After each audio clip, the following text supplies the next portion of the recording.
What's up, people? Welcome back to the channel. My name is Alex, and in this episode 6 of the kind of like getting into strongman training, kind of like proving here the differences or comparing the differences to one size sandbag compared to like a fillable sandbag. As you can see, the left one I've already like taped it up and done it, but I will duplicate the same procedure on my other heavier sandbag. With the one size sandbags, as you can see over here, the design is a little bit more I would say convenient in terms of packaging. Obviously, the downside to that, it is a one size. So, for instance, this one is a 60 kg sandbag from Cerberus. The design on there, which is kind of like I'm unfolding to like show you guys, is if you strip it down to the last layer, you've got like a cone shape, obviously to where you can fit in your sand. Sticky patch over there, which kind of like that's the first layer, and then it folds up to another sticky patch. So we've got like a securing fold into another sticky patch, which is kind of like good idea over there to make it more durable. And then from over there, it kind of like you can shove it into like a zip lock. So two sticky patches, fold it up into a zip lock, and then it's got one sticky patch on top and then a second one on top of that. Now I think with Rogue there's only one sticky patch on top of the ziplock, but with the Cerberus is two. I kind of like preferring that one. Moving on to the fillable bags, this is my mirror fit that I bought from I purchased from eBay. I think I got it for like 10-15 pounds, so you can get sandbags for cheap if you look around. Obviously, you got to keep an eye every now and then. I was kind of like on a daily basis keeping a quick check, and then I was able to get one for like I think 10-15 pounds.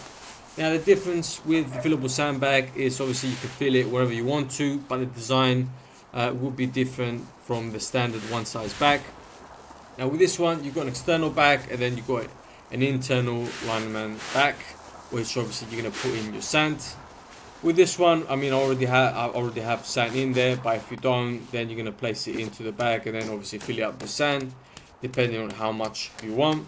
A good few taps here and there just to shape it up, get like the rough shape, because you don't want it to be like saggy in any of the corners. So feeling overall like good cylinder shape over there. Moving on to securing the sandbag. So inside my one was already cable tied, but in your case what you want to do is twist the bag and then trying to get it as flat as possible as you can. And then you can secure it with cable ties. I mean, that's some of the bags. I think with the Cerberus that I bought, it was supplied with a couple of cable ties. But obviously, if you run out, you can always go buy like a packet of cable ties. They're cheap. Not that you're going to use them on a daily basis, but when you do need to change the weight of your sandbag, it's good to have like a little pack of cable ties around, just so you can obviously secure the sandbag. Now, ideally, obviously you're going to use one. Ideally, I would use two cable ties on heavier sandbags just for kind of like premature, or not premature, like preventative measures in case like it kind of like, it holds better with two cable ties, in my opinion, for heavier sandbags. And then you're going to twist, or I twist personally, the rest of the sandbag and then trying to place it flat into the bag. Now with the fillable bags, you've got an internal kind of like tie rope that you can use, as you can see from over there. But being the case, my one, this mirror fit sandbag, I think ranges from 80 to 140 kg. You can still see I've got quite a bit of space or gap in between the sandbag, the internal and the external. Which what I'm gonna do is I'm gonna use another cable tie on top, and then get it into like a ball shape, I would say, and then tape it up with duct tape. I will also use, in a minute you'll see I'll use a rope as well. But with the fillable sandbags, you've got an internal rope that you obviously secure the sandbag inside, and then you've got an external one, as you can see it hanging on the left side of the screen. So trying to get it as tight as you can into a ball shape, and then wrap the external rope onto the sandbag to secure obviously the sandbag from on top. In this case, like I said, my one was still not a lot of sand in there, ideally to make like a good shape overall. So I had to use more duct tape to secure it and a rope. You can use a cable tie just to hold it in place. It does help with as you're tying it up, just to hold everything in place while you grab your duct tape and then you tape it around. Now with the duct tape, obviously you don't need to go buy the most expensive duct tape. I went with the cheap option. I think it was like £4 or £5 for duct tape from Screwfix, and it's probably going to last me a long while, because obviously when you take the sandbag you're going to use it for a long while, unless you want to change the weight on a regular basis. But ideally you're going to set up a weight, train like for X amount of period of time, and then once you realize that the sandbag feels like heavy, feels like light, or feels adequate amount, and then you want to add up a little bit of weight just to make it more challenging, you can. Obviously that comes down to personal preference and then what type of sandbag training you're doing. As you can see, I'm trying to get into like a ball shape on there, and then place duct tape on top of there. Obviously trying to keep everything in like tight and secure, so you don't want it to become loose as you wrapping it around your duct tape. So what I'm doing over here, holding it with the duct tape on there, and then kind of like looping it around with the duct tape.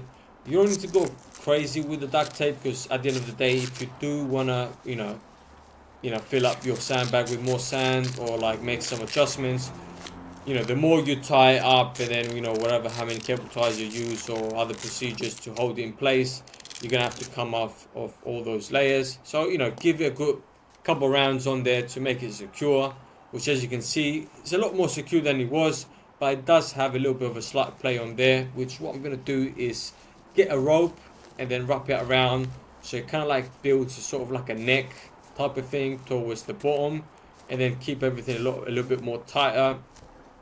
Now this is an optional thing. Like I personally do it because this is going to be my heavy bag, and I just want to secure it and then go the little extra step over there.